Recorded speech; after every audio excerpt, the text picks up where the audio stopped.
one of the things that I can't help but think about for many of the stocks in my own portfolio is what happens if computing becomes essentially free? And I know it sounds a bit odd to have the framework. It's a bit like for a lot of companies, you had this thesis for the longest time. What happens if we figure out how to make abundant energy, for example, and then all energy is free. Then, we have clean drinking water for the entire world because we need so much energy, but now it's free.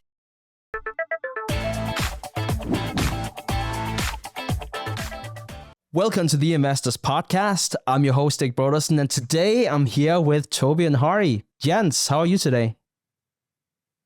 I'm well, Stig. Good to see you. Good to see you, Harry. Hey, Stig and Toby. Hello from India. Good to see you both. Good to see you. And Hari, you have a very intriguing pick, so let's just jump right into it and take it away. Awesome. My pick for this time is Meta. When I was looking at the recent shuffle in the market, I see many names falling down, and Meta was one of them. Its share price from its peak has fallen down by 20%. And when I looked at the company, the business is pretty strong. They're one of the two best advertising machines ever built. In fact, they are on track to beat Google in terms of ad revenues. Their forecasted ad revenue for 2026 is $243 billion, which will be $3 billion more than Google's revenue. And they're growing. Their operating margin is very healthy at 41%, with a $46 billion free cash flow in 2025, a 30% net margin. Their revenue has been growing pretty healthily for last 5 years with a 18.5% CAGR revenue growth.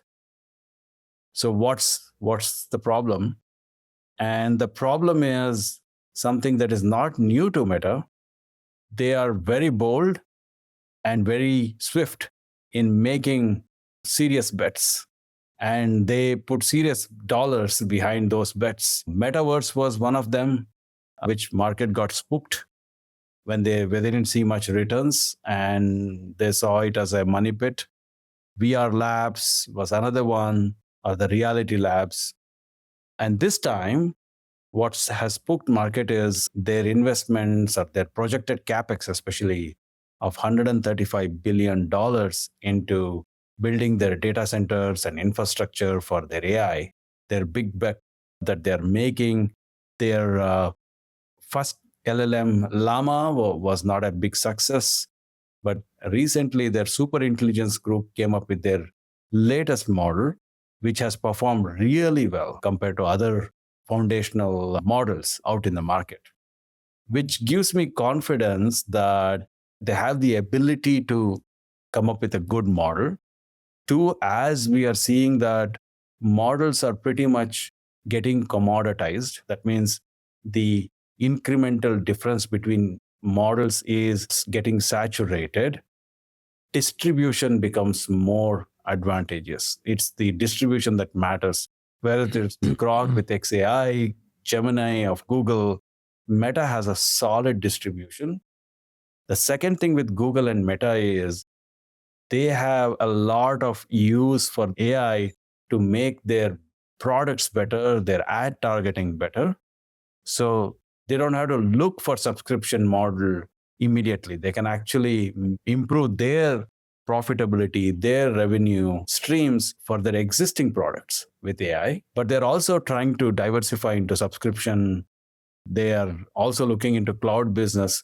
But I'm not going to be accounting for those because those are still, things on the drawing board. So I'm looking at my base case is that their network effects, their moat that comes out of it, the ability to use AI as an engine for their ad business, their pricing power, and then the discipline they have exhibited, wherein Zuck said in 2023, it's a year of efficiency.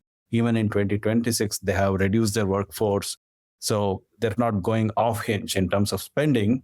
So I'm hoping that will continue. So my base case is based on these. They're able to recover their FCF margin, and also the growth stabilizes without any re-rating of the price to earnings, I see a 46% upside from here. If they really hit the ball out of the park with their AI monetization, then it can be much more. So that's kind of my case for Meta. And I look forward to your feedback, Toby and Stig. Thank you. Good one, Harry. I like Meta. I think it's a good pick. I agree with everything that you've said. I think it's a absolute world-class business. One of the very unusual ones that's still founder-led, where Zuck is really fully engaged and he's young and he's done a really good job. So might be one of the best managers in the business at the moment. Absolutely gushes free cash flow and just grows ridiculously fast.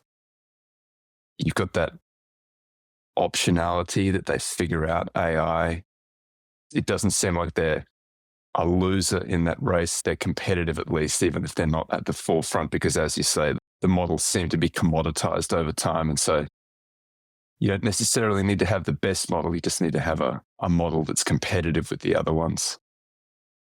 I think for Meta, the big issue is this. I think it's the same one for all of them, that they've all got this massive CapEx to chase this opportunity. And it's just not clear how they monetize that into the future. It sounds like it's hard to say whether looking back on this in 5 years' time, it'll be like, oh, it was silly. Of course, these guys were all going to figure out how to monetize this thing. And that was going to be, it wasn't going to change. They were going to be dominant at the end of this whole process. Or they all tried to spend all of the money at the same time, and they all caused each other to overspend. And the underlying kind of trajectory of the growth of these businesses was going to be sustained anyway. And so they've just had this period where they've really overspent on CapEx. And it's not clear how they're going to generate the revenue out of that CapEx over and above what they're already doing. And I think that's what the market sees. I think that's why it's probably reasonable value on what it's already done, but there's some discount for the uncertainty of their ability to execute on AI.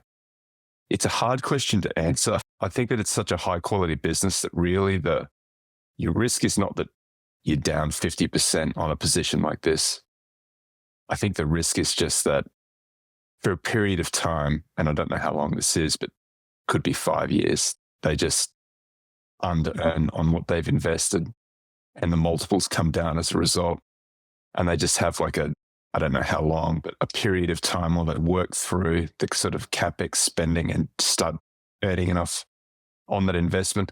And at the same time, the problem with the spend on this type of stuff is that the chips age faster than infrastructure has in the past. Like, it's not like a railway or fiber optic cable, which sits in the ground for a really long period of time and you just wait for demand to catch up. I think the chips age a little bit faster than that.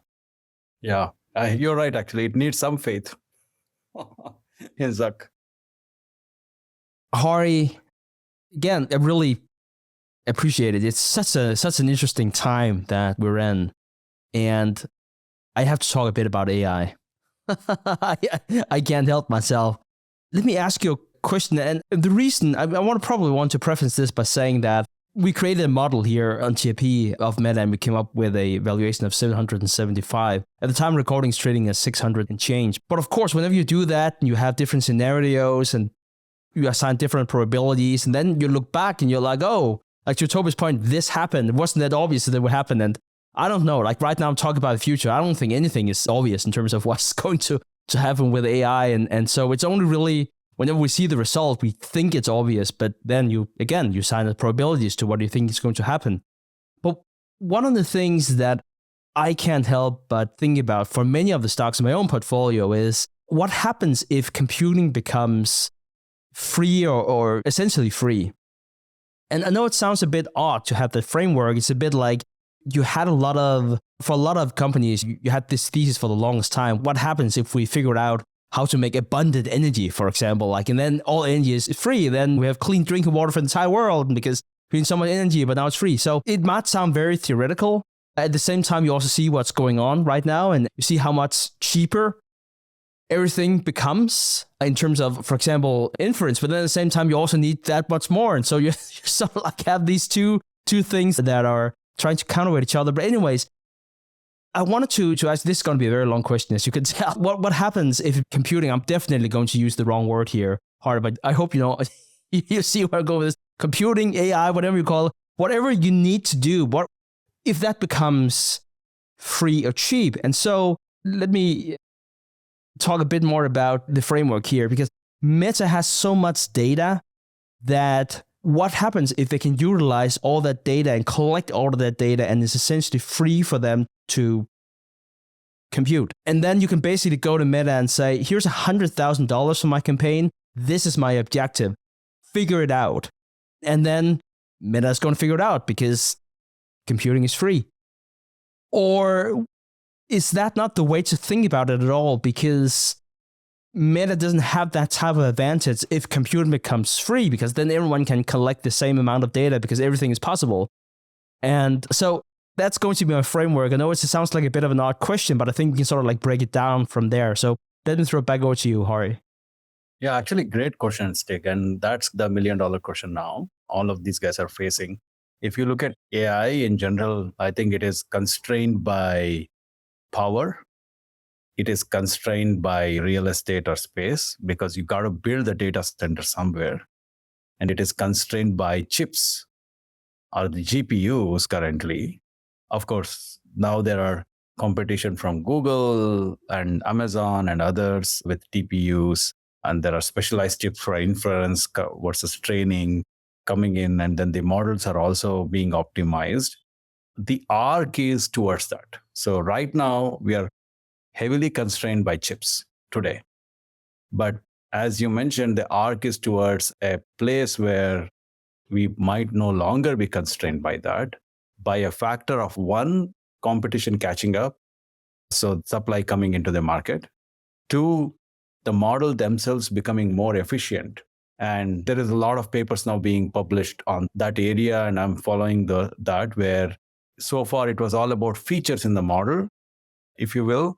Now it's all about how to optimize the model for energy, for compute, for cost. In fact, Google Flash, Gemini Flash, recently in their Google I/O, they talked about how if you use Flash, you will save billions of dollars because it's much more efficient. So that conversations have already started. So assuming that arc continues, at some point, we will not be chip constrained. If we go by that, then data becomes the key commodity and scarce commodity. And that's where companies like Facebook, who have a walled garden, has an advantage. Because OpenAI could scroll all of the internet and get all the data. So I think with that arc continuing, Facebook has the advantage that it has the walled garden. Not everybody has access to what the data Facebook has. And it can leverage that data, whether it is for better ad targeting or for suggesting products to its customers, or even coming up with new features and product and subscription model for its customers based on the treasure trove of data they have. So that can prove to be an advantage for Facebook, because their cost of delivering AI goes down as chips gets commoditized or model becomes more efficient. Now they have the advantage of data. Thank you so much, Hari. Toby, you are up with your pick. Mine is also a AI impacted name. I like Booking. Booking.com. If you're in the States, you'll have seen the ads. Great ads. Booking.com really sticks in the mind. It's a big company. It's much bigger than I usually pitch. And it's more expensive than I usually pitch. But I think it's interesting because it is so dominant, and I think it's one of the unusual chances that you get to buy one of these companies cheaply. Just so for folks who don't know, Booking is a business that allows you to book travel. They have Booking.com Priceline, which has been a great business forever. Agoda, I don't know it particularly well, but Kayak is also a name that folks will recognize, an Open Table. for booking restaurants and so on. They're ubiquitous. They're in 220 countries, and they're the biggest in online sort of travel, booking, and so on, hence the name. Over time, there's secular growth in travel. As people become more wealthy, they tend to travel more. And they're able to control the experience. They're able to upsell and control various parts of the experience. They have a business model that doesn't. So through 2020, some of the other sites, in an effort to compete with Booking, they buy rooms up front. They got caught when the rooms weren't taken. Booking.com doesn't do that. They don't buy their rooms up front, so they're very capital light. They don't own the underlying assets. They just hook people up. The big risk to Booking is that folks think that they will figure out how to get AI to control. You'll just type into your AI that you want to book a trip somewhere, and the AI will do all of that for you without you having to interact with any of these sites. And it will either do it directly and therefore cut out Booking.com. So Booking.com their thesis though is that doesn't happen. So they're not disintermediated because there is a large database of all of these sites, and there are relationships that need to be maintained. It's not a simple matter of just calling them and paying them. They have these specialized relationships. And so in order for ChatGPT or Claude or one of the other LLMs to access these travel agents, they'll need to go through Booking.com in order to do it. I don't know what the likelihood of that actually happening is, but that's their thesis. They think that they won't be disintermediated, that they will continue to be part of that acquisition, that purchase journey. The rest of the business it's very well managed. Capital allocation is excellent. As a result, it tends to be very high return on invested capital. It's grown very steadily for years and years and has all of the things that make it a great business, very asset light, great sort of network. Once people get used to the site, there's high switching costs, lots of free cash flow. So the competitive advantages, I think, are durable. The risks to Booking are travel is still sort of somewhat cyclical. If the economy goes through a weaker period, then folks just tend to travel less. So any sort of global recession or any sort of traffic, like a travel sort of slowdown, which we saw with COVID, there was a big travel slowdown. So that's now a real risk. We don't know if there's another global pandemic or sort of terrorist activity. 2001, the same thing happened, or just generally the conflict. That's a risk. And because of the way that Booking is priced, assuming some future growth, or assuming that it continues to grow into the future, somewhat like it has in the past. If that sort of revenue growth slows down, that's the sort of return that we would likely expect. I think the most likely outcome is that travel just sort of generally grows as it has historically. They take advantage of this undervaluation. They continue with the buybacks that they've been doing, which, I like companies that buy back stock at opportune times, and I think that they're doing a good job buying back here. The bull case is that AI helps them and they become this sort of channel for all of these other LLMs, and they just continue to grow. They interconnect with them seamlessly. You don't even know that it happens. And so they do a lot better than they have historically. You can handicap the bull and the bear and maybe they cancel out. And so the base case is the most likely, which is just that they keep on sort of muddling along, doing what they have been doing up to this point. So I think that Booking is a reasonable risk-adjusted bet at these levels because it's a little bit depressed with the fear around LLMs, but there's a reasonable chance that they are beneficiaries of that. So that's my pitch, gents, for Booking. No, very interesting pick, Toby. And I think there's suddenly the market has become interesting now with the AI scare.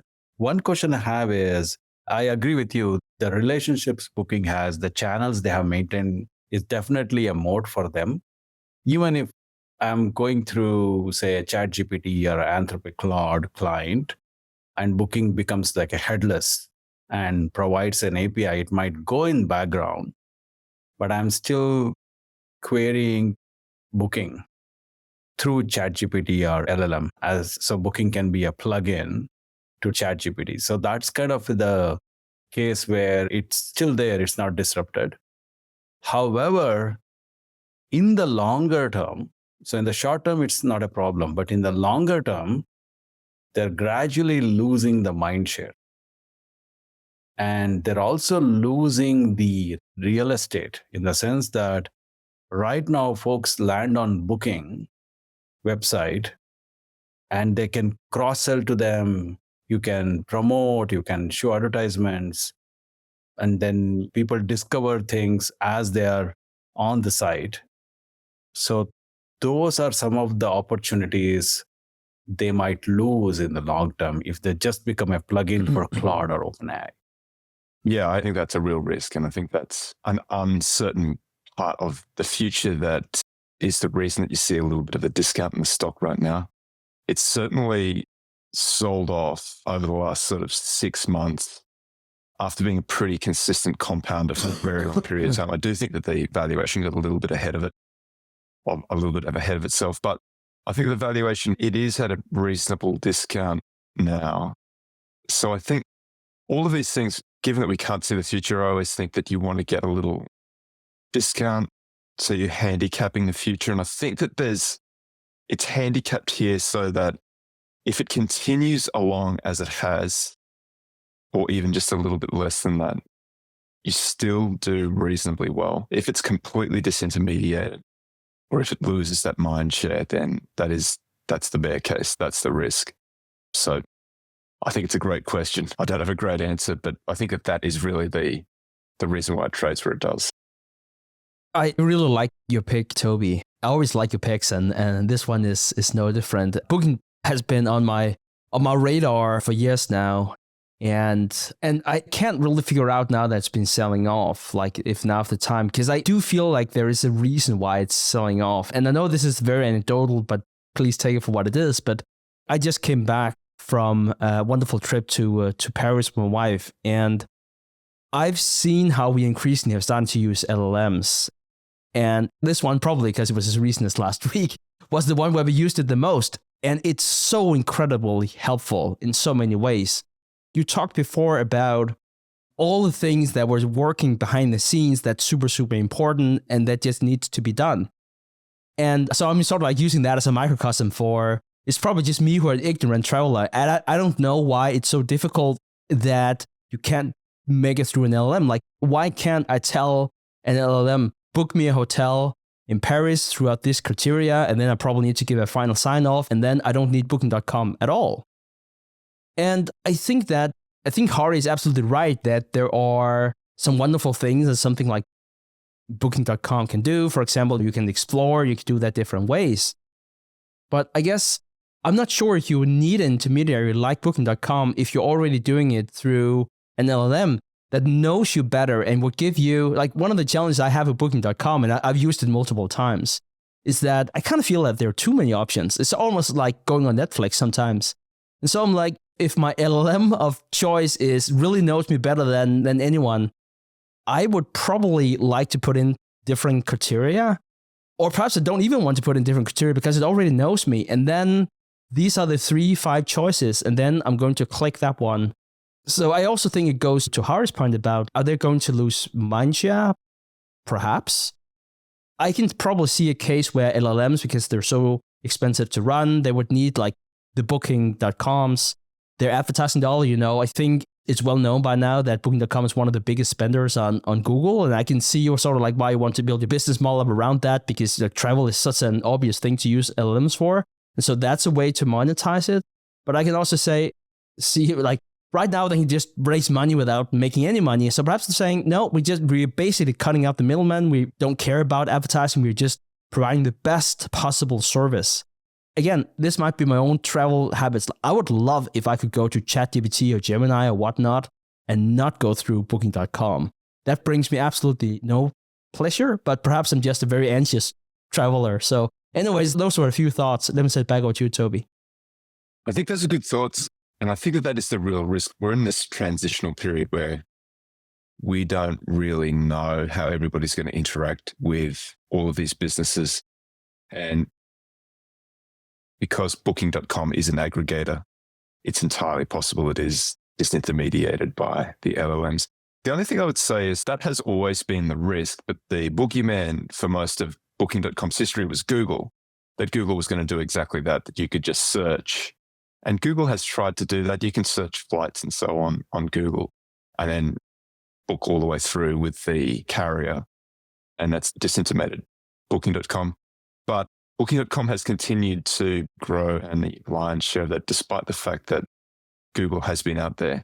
I don't know if that's a good analogy or not, or a good comp or not, but I think it's worth considering that there has been that risk of disintermediation there for an extended period of time, and it hasn't manifested yet.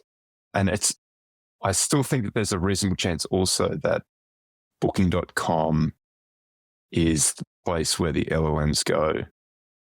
But again, as Harry mentioned, does that impact their mind share and their ability to charge? I think that's a good question, but I still think that this is not priced for perfection. I think that you're getting a little bit of a discount. And I guess the question is whether the discount is enough for that risk. But I think that there is, if you assume that things sort of go back to normal, it doesn't continue to earn what it has in the past, but maybe it sort of muddles along a little bit below that, it's still reasonably good value here. Yeah, I don't think you're going into too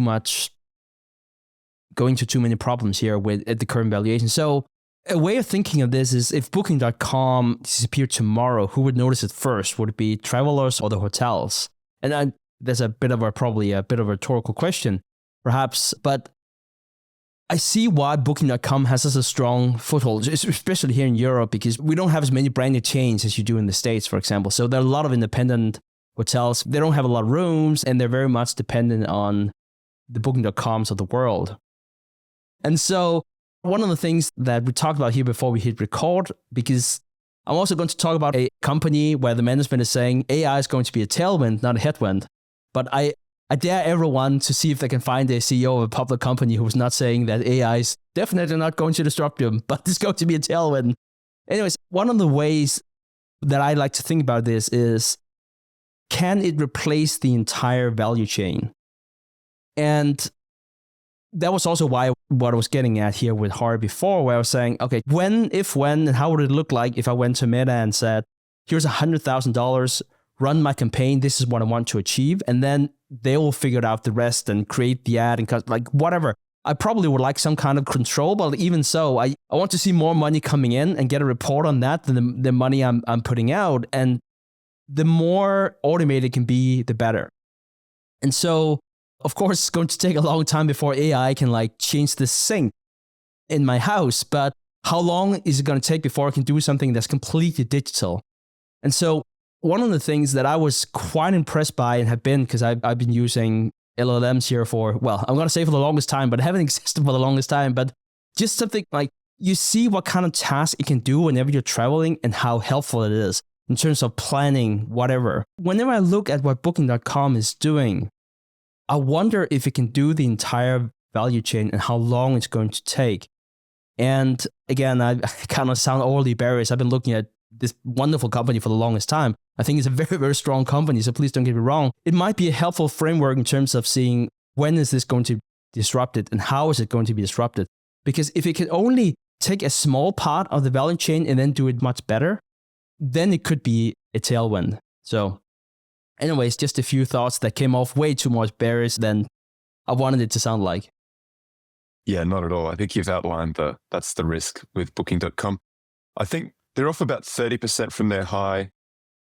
On a sort of DCF basis, I think you can get to about $220. I think it's trading at about 167 today. So the question is that enough of a discount for those risks? And that 220 is based on sort of historical growth rates. They've bought back a significant amount of stock over the last 12 months as they've traded down.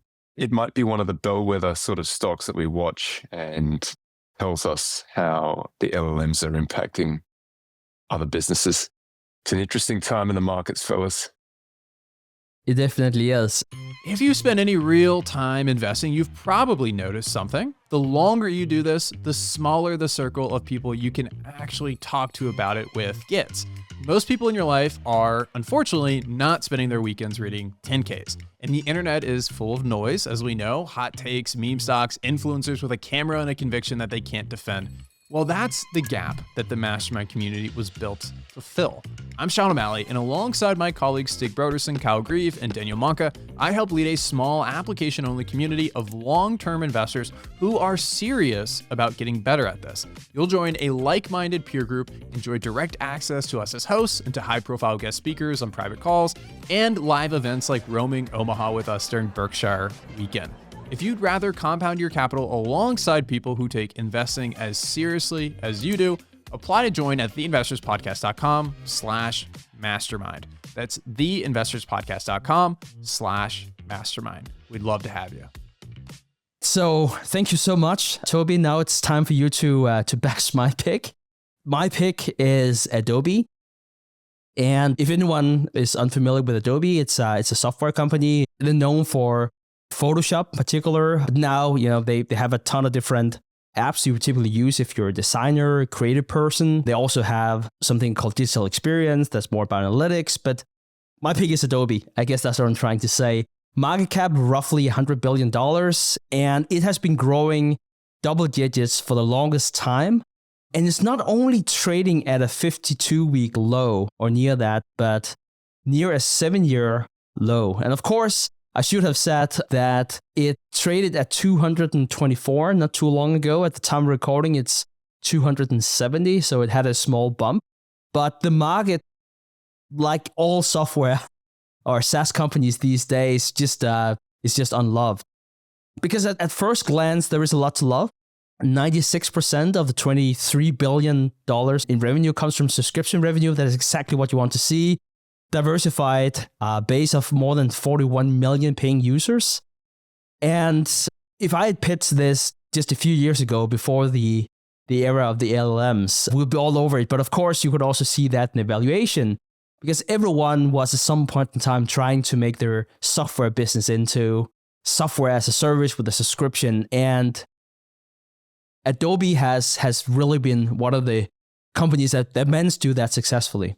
Back in the day, you would not use it in the cloud. You would get a CD and then you would install it. And then some of the younger listeners are probably saying, "Hey dude, grandpa, what's a CD?" To which I'm going to say, it's a more modern version of a floppy disk. And so, of course, that's my way of saying that I'm super old, but it's also my way of saying that Adobe IPO'd in 1986. And it's really been the industry standard more or less ever since. Many people don't think about a PDF whenever they use that today. That's a standard, owned by Adobe. And there is something to be said about whenever for example, if I'm calling a car, or I would visit Toby, I would be Ubering. That's a verb. And if I'm going to edit a photo, I am not editing a photo, I am photoshopping. And Adobe saw that a long time ago. Actually, they didn't come up with Photoshop themselves. They acquired the rights to market it from the Knoll brothers. But it's a long time ago, and today, everyone associates very much Photoshop with Adobe. Launched in 1990. Let's just continue to take a trip down memory lane. It was 4 years before Netscape, for our listeners who remember that company. All right, so let's talk a bit about the competitive advantage. The most important moat, I would say, is switching costs. And like I was hinting at before, you can think of Adobe as having two segments. They have digital media, which is 76% of their business. And that's where you have the creative cloud, you have the document cloud where that resides. And then you have digital experiences. That's the enterprise software business that help companies manage marketing, customer data, e-commerce, digital content, and so on. And we all creature of habits, and as uninspiring as it sounds, inertia is just it's very good whenever you think about it in terms of a business model. And you also have to consider that people follow incentives. And of course, in this day and age with AI, it seems like it should be a tailwind. Shareholders, management, they want the employees of whatever kind of company to embrace AI. for example, to become more productive or to save on costs. Guess what? Most employees do not have the same incentive. They think, and perhaps rightly so, that any efficiency gains doesn't really benefit their paycheck. And worst case, they can lose their own or the coworkers' jobs. And so management and shareholders just are way more excited about embracing AI to cut costs, which very often means salaries. And I would also say that it sounds good on paper, right? But let's look at from the other side. Even if we are looking away from the financial incentives and job risk and so on and so forth, there is a professional pride in knowing how to use Adobe. And so if you're a designer and you're taught in those tools, you've used it for decades, it's really difficult to embrace a new technology where there is a level playing field for, I wouldn't say everyone, but more or less everyone, and certainly someone who's entry level who might be making a third of what you're making. You don't really have that incentive to start playing that game. And so, and I'm going to talk a bit more about incentives here, but I think anyone who's been running a business would tell you that whenever you roll out a new initiative, everyone would consciously or subconsciously be thinking, what's in it for me? And one of the things I often think about whenever I would make an investment is, how does this align with human nature? You know, in this day and age, we see disruption from everywhere, but it's very difficult to disrupt human nature. And so one of the things that is I wanted to highlight is, like, for 99% of people, they have an easier time spending other people's money than their own.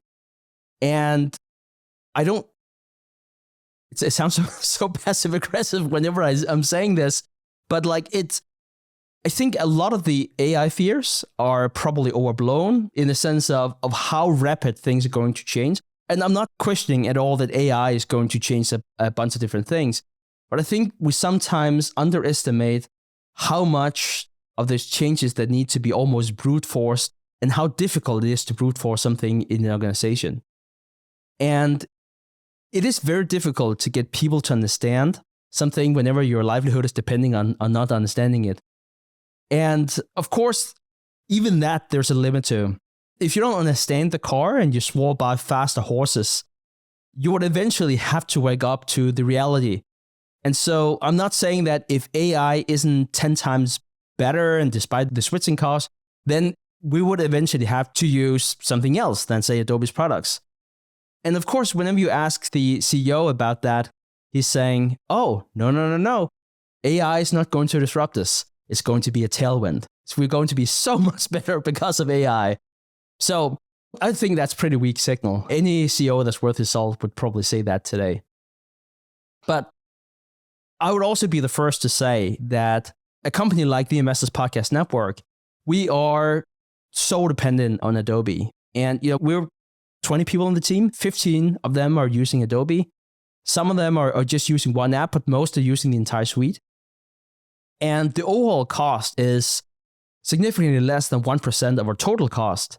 So as much as it sounds great, let's use something that's cheaper. And it's sort of like a different discussion if it's better. But let's say that this is going to be a lot cheaper. Even me as one of the owners of the company, as much as I would like to save on cost, it's just not really a cost saver. And whenever you run a company, and of course it depends on the company, but it's not always the creative people that are paid the most. They are typically one team inside a larger organization. It's the same with TIP. Then you have the salaries to the people. That's the biggest cost. And then the second biggest cost is typically the equipment. And then a very small part of the cost is the software. So you're looking at something that's very small, or something that's very small, and something. So whenever you're doing that, I would say that Adobe is an incredible cheap product for the value that it provides. And I think it's very important that you also, whenever you hear people talking about the cost of Adobe, you would have a lot of people who are saying it's ridiculously expensive. The freelancer who has a side hustle that makes $800 a month. Like, no, like for them to buy the Adobe suite, that's like $70 a month. it's a significant cost. But for a multi-million-dollar company, and I'm not necessarily talking about the Coca-Colas of the world, but if your turnover is like $5 million and you're spending, I don't know, $3,000 on Adobe Suite, that's not where you want to skip on your costs. Especially not if your entire team are trained on using the software. And so I would say that the switching cost is a lot higher than probably what it seems. And I also couldn't help myself but to do a bit of scuttlebutt research and speak to our team members about it. And you could, of course, also say they would have all the incentive in the world to tell me that they would never go off Adobe. But I was speaking with our VP from our YouTube team, and she completely paused whenever I asked her, what kind of tool would you use if you didn't use Adobe? She had a really, really hard time coming up with using something that she could use. And of course, you can then use, there are a lot of alternatives. I'm not saying that there aren't alternatives, but right now they just don't have the same functionality. So anyways, I've been rambling here for quite a bit. I wanted to talk a bit more about some of the risks. I wanted to talk about the valuation, but I want to throw it back over here first. The Adobe's interesting because it's similar to Booking in the sense that, again, it's AI that is the risk to it. I've been using Canva to do the thumbnails and things for my own podcast. And now I use ChatGPT because you can say to ChatGPT, hey, give me a thumbnail for YouTube with these sort of ideas in it and give me 3 different variations so I can run A/B testing on it. And it just does it seamlessly. It's not perfect every single time. Like, it does need to be prompted a little bit, but it's pretty good and it's vastly better than it was even a year ago. So I can see in another year's time, it's still not easy to edit them. And that may be where Adobe, maybe it never gets easy to edit them. And maybe that's where Adobe really shines, that you can do all of the idea creation and really simple stuff in ChatGPT or whatever LLM you use, but you need something with a little bit more sophistication to sort of make it production ready for a professional commercial organization. And they may always occupy that niche. But I think the valuation is very compelling, Stig. Like it's again, there is a big discount in the stock. They're doing a lot of buybacks. If it is sort of temporary or they can adapt or be beneficiaries, then you're getting a good price. You're getting a good handicap price to take it on here. I think Adobe is very interesting. Yeah, Toby, thank you so much for your feedback. Of course, I'm biased as I'm saying this, but I'll probably make the argument that, to your point about Canva, which is the most obvious competitor, I think the lower end of the market is the one that's most ripe for disruption. And I was speaking with a team member about this, and because I was the first to say disruption from AI, and she said that it's really the creative control that's where Adobe shines. And she was saying the same thing as you, like it can generate things, but as a creative person, you need to tweak things all the time. And that's very difficult to do, at least right now with AI. And so I asked her, and she was saying, oh, she's using AI within the Adobe Suite all the time. And it can do a part of the process. It can't do all of it. Or perhaps it can, they just don't want you to know. Like, so she was saying, one of the great things is that AI is very good at figuring out like how to clean up this background. Like you can push a button and then it works. Like you're prompting it, but it works really well with that. But there are so many of the other components where it doesn't do that. Anyways, I found that to be quite compelling, especially whenever you look at a stock chart and sort of like to your point, you see how much it's been selling off, and it looks really appealing. They're buying back a lot of shares. I also think they're issuing too many shares, and I always say that whenever I pitch a stock. That is to some extent the new standard. I think that it's very tricky to think about the valuation. I feel pretty confident that I can underwrite something like 350, 400. And so whenever I was looking into Adobe here and I was thinking, well, perhaps, the right time to buy it would be around 200. And again, like trading at 224 just a blink of an eye ago. And here the past few days, it just took a big bump. But anyways, I think one of the challenges that I now see is there are quite a few. I should probably say. One of them is the top of the funnel. It goes to what you were saying before, Toby, about Canva. I know Canva has been there for quite some time, so take it for what it is. But a lot of people get into the Adobe ecosystem very early, whether you are a creative person or not, but especially if you're a creative person, and then you continue on that path, you can get it very, very cheaply. And of course, you could say that a subscription for a student it's all incremental value. It's part of the power of the SaaS business model. But it's also a way for you to get into the ecosystem. So whenever you do work at a corporation, whether you're paying for it yourself or the company is, what do you want to use? You're going to use Adobe.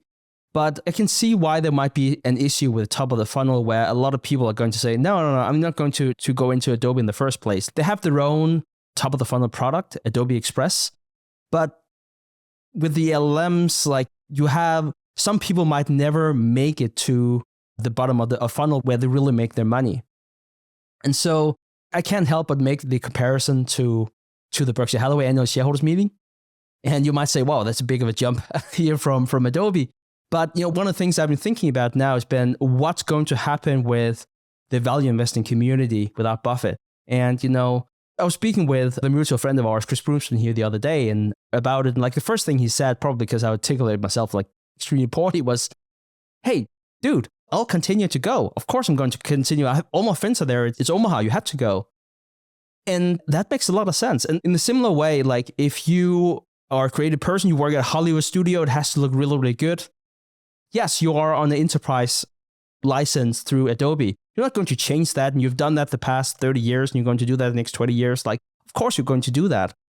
But what about the top of the funnel? Like, what about the 26-year-old MBA who doesn't know anyone, but like he just wants to go to Omaha and check out the free events. And the reason they really draw is that he just want to see Buffett. That's a big part of the value prop. And now Buffett is no longer there. They just order these private clubs there where people know each other and they've been going for 30 years. And why would he go? And I'm not saying it's the most perfect comparison, but whenever I speak to people who have been using Adobe for a number of years, it's the gold standard. That's what they've been taught. That's what everyone used. And if you know your craft, you know the Adobe suite. And so the tools makes a lot of sense. And also they're bundled, right? So you might be using this app, but then you need something else. You didn't know that you need it, but Adobe has that. And of course, everything works together seamlessly, just like Microsoft Office. But what if you don't go there in the first place? I guess that's my biggest concern. And you might say, well, that doesn't show up in the numbers. Does it really matter? It matters for the terminal value. What kind of multiple are you actually at? And I think before the time of the LLMs, you could underwrite a much, much higher multiple. Like I was mentioning before, with Adobe, 96% is your subscription revenue, and it's such a sticky product. And so why wouldn't you assign a really, really high multiple? But that's also assuming you still have top of the funnel. What if you don't have that anymore? So whenever I say, it's probably worth $400, perhaps more, but perhaps not. And so I have a bit of a hard time with the evaluation. So anyways, I want to throw it back over here to the group and open up for any thoughts. It's an unknowable problem. It's the same problem that we all really have. It's funny that the AI question has become so urgent all of a sudden that it really has impacted so many of these very historically very dominant businesses. As you say, Photoshop is the verb. And it's been around for forever, since the 1990s. It's the industry standard. Everybody learns on it. If you can't use it, you can't work in the industry, really. And to work in the industry, you have to learn how to use it. But the content generation, and this is not the editing, the content generation is getting so good on the LLMs that it really is starting. You can see how it could impact these guys down the road. But I still think they're always going to have that. I mean, I don't know. Always, I guess, is but that precision editing of those documents is, in order to get that precision editing of the LLMs, you're probably going to need a suite of tools that look something like Adobe anyway. And so it's conceivable that it ends up being some hybrid of Adobe with AI, which they have already? It's a very difficult question to answer. But again, I think you're getting a pretty good discount for the cash flows that it does generate. And it does take longer than everybody thinks for these things to really impact. So I think we may be early adopters, and it may take a lot longer for the bulk of the industry to catch on. And so they've got it's not uncommon in deep value type scenarios to have a very long tail where the market thinks that the revenue growth or the earnings fall off almost immediately. But in actuality, they're very sticky and it takes years and years. And that's that slow decline. It's still a valuable company in slow decline. And if it's in that cash cow decline stage of its life cycle, then they're doing the right things. They're buying back stock, hopefully cheaply. And that should increase cash flow, free cash flow per share, earnings per share, those sort of numbers into the future just mechanically by buying at a discount. It's a great pick, and it's one that I've been sort of watching for a long time, but it is a very interesting time to be investing in the markets. That's so true, Toby. And we talked here before about resulting and coming up with explanations for why things happened. And it's a lot more difficult to predict what's actually going to happen.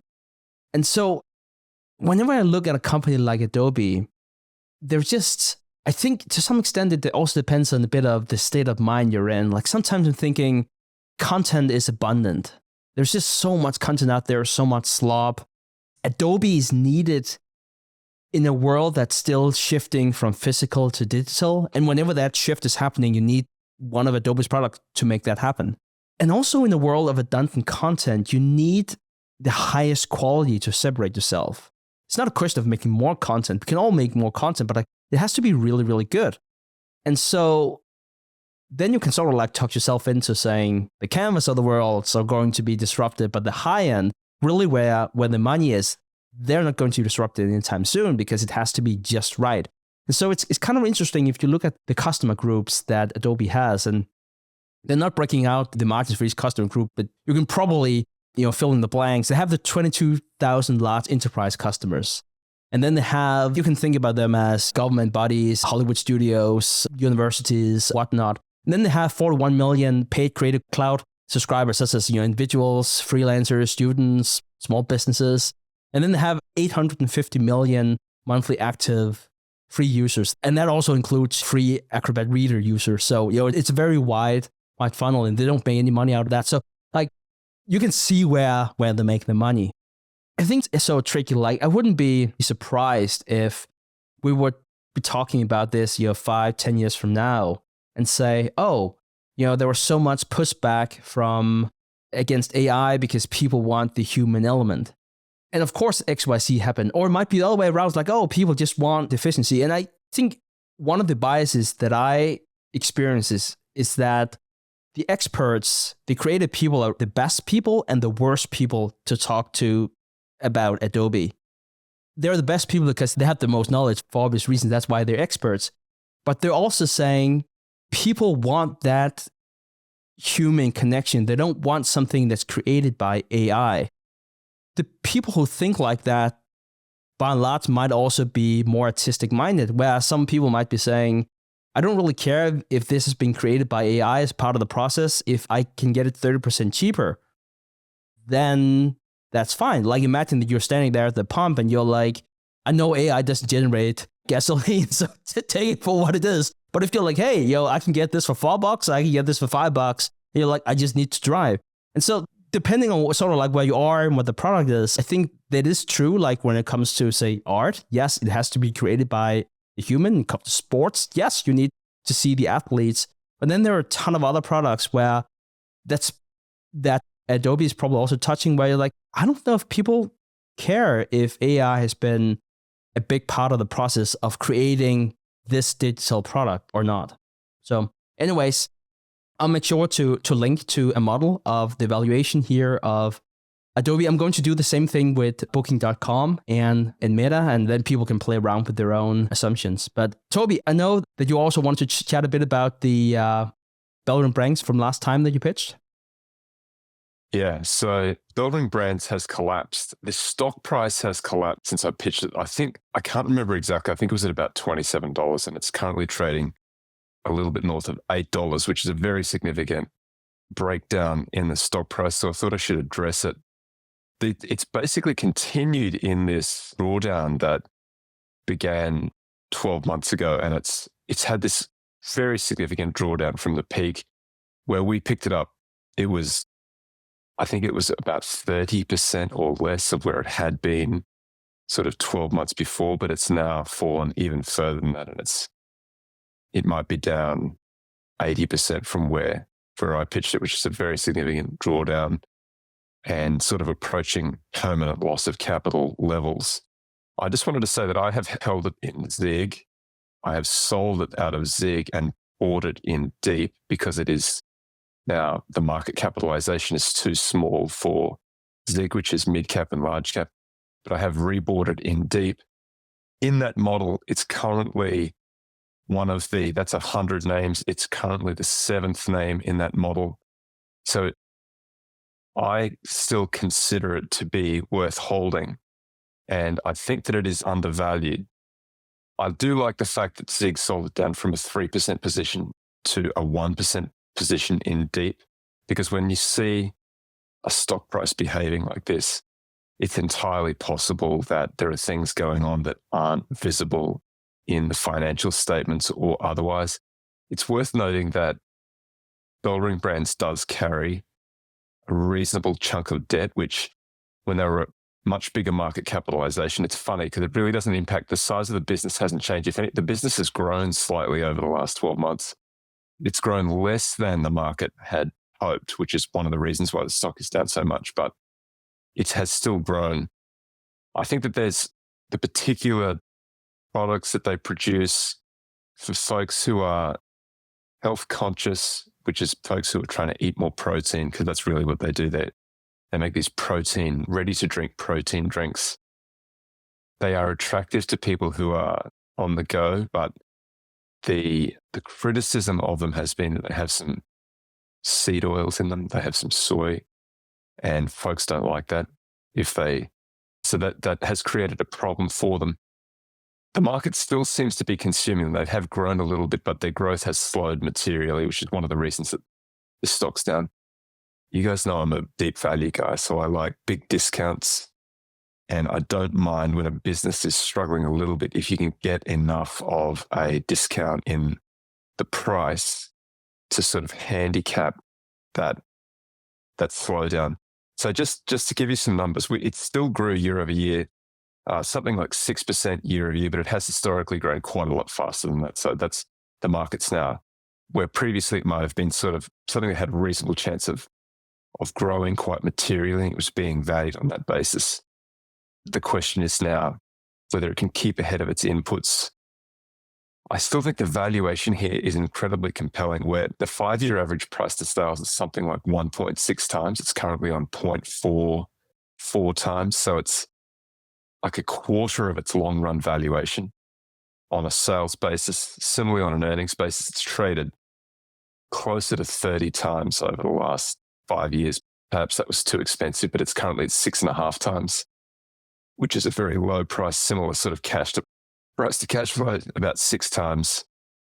On a forward earnings basis, it's a little bit over 5 times, which is very cheap for something that has grown on my sort of preferred metric, enterprise value to EBIT, on about 7 times for what has been a pretty good business, although the business does seem to be deteriorating a little bit on the basis of their last print.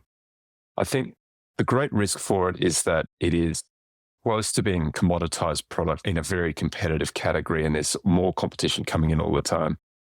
You have to weigh that against the fact that there is this general move towards health consciousness as part of that. People are consuming more protein.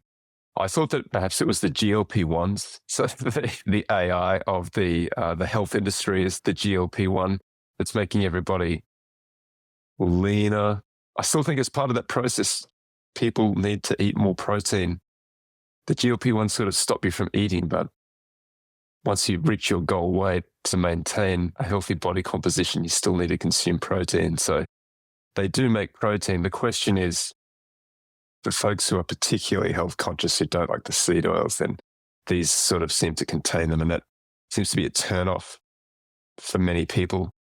They do continue to make aggressive buybacks. So that says to me that they think that they're undervalued. And I tend to think they're undervalued too. I've run a valuation using various different scenarios, and it gets you anywhere from $20 at the low end to $70 at the high end. And I realize that that's a very wide margin, but I think there is some reasonable uncertainty in that.